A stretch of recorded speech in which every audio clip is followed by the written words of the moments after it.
Bienvenidos a Radio Gusta y a otra misión más de la historia del mundo y un poco más. Como bien sabrán nuestros fieles oyentes, esta semana hemos estado hablando acerca de Latinoamérica y hoy es el turno de Brasil. Entenderemos un poco más acerca de su independencia y luego qué pasó después de que logró independizarse. Para eso tenemos unos invitados muy especiales, 3 estudiantes de la Facultad de Negocios Internacionales de séptimo semestre, Stephanie Quintero, Felipe Ardila y Dylan Vargas. Bienvenidos chicos a la historia del mundo y un poco más. Hola Laura, gracias por invitarnos a tu programa, es un gusto estar aquí. Hola Laura, gracias por la invitación. Hola Laura y oyentes, qué bueno es estar aquí el día de hoy. Bueno, empecemos primero contextualizando a los oyentes acerca del periodo colonial en Brasil, que abarca desde la llegada de los primeros europeos en 1500 y hasta la independencia pues en 1822. En este periodo Brasil estuvo bajo el dominio político de Portugal. ¿Qué nos podrían contar nuestros invitados al respecto? La colonización portuguesa de América comenzó motivada por razones económicas y estratégicas. Por un lado, las económicas a causa de la disminución en las ganancias en el comercio con el Oriente y las posibilidades mercantiles del árbol de Brasil, de cuya corteza se producía un tinte rojo usado para teñir textiles. Y entre las razones estratégicas, hablamos de la principal, era combatir las ambiciones españolas o francesas por este territorio.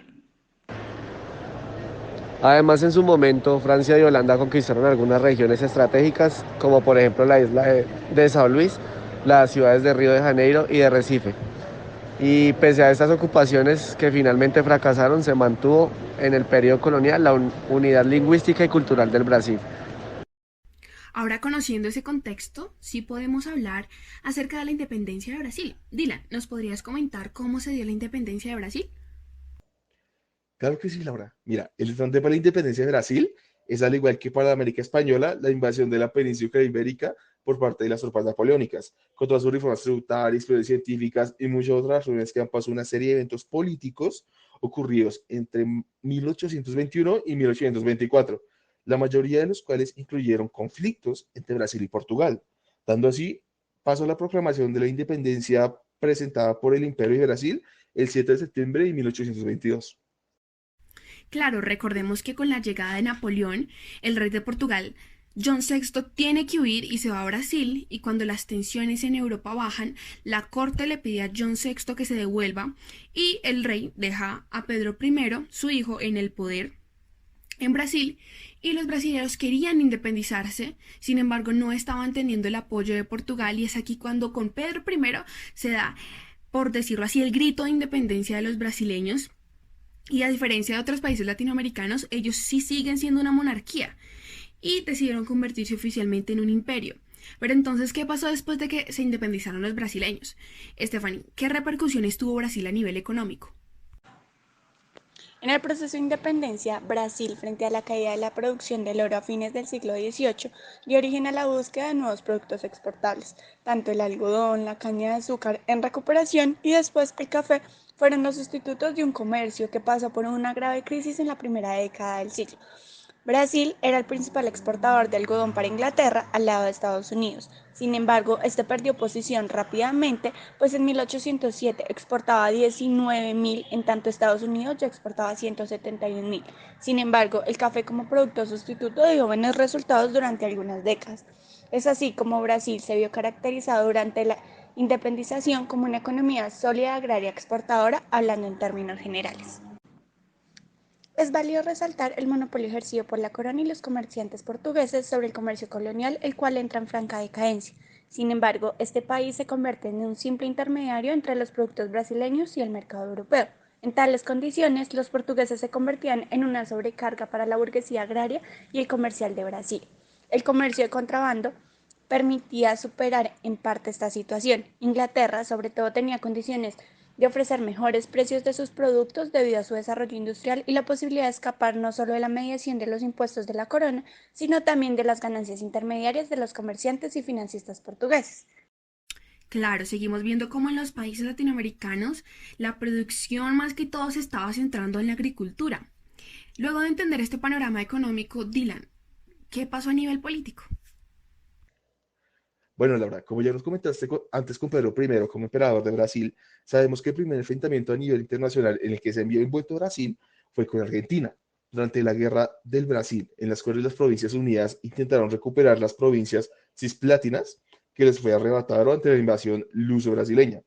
Naturalmente, este conflicto afectó en gran manera la economía de ambos estados, por lo cual el cese de hostilidades en 1828 llevó a que se siguiera la independencia a la provincia de Cisplatina, así creándose el Estado de Uruguay.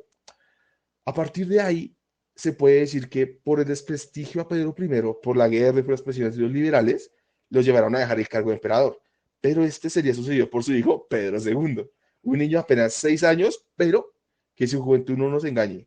En los registros se puede ver cómo gobernó con una gran sabiduría, convirtiendo a Brasil en una potencia regional, permitiendo la libertad de expresión y los derechos civiles. Ok, ahora que ya hemos abordado un panorama económico y político, ahora abordemos un panorama social. Felipe, ¿qué nos puedes decir acerca de las repercusiones a nivel social?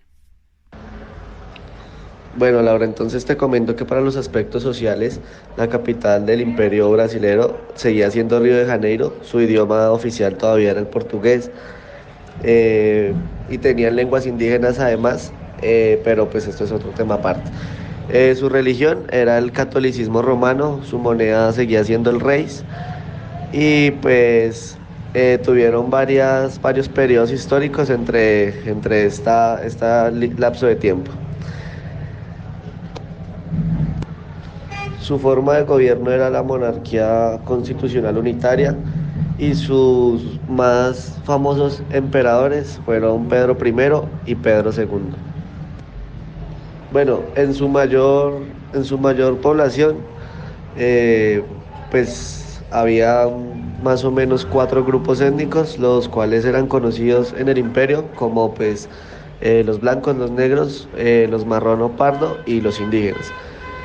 Pues para un dato curioso es que el término pardo es una denominación usada por los brasileros multirraciales que todavía se utiliza oficialmente, aunque algunos estudios prefieren el término mestizo y es una categoría amplia que incluye caboclos, que son los descendientes de blancos e indígenas, mulatos, que son los descendientes de blancos y negros, y cafusos, que son los descendientes de negros e indígenas.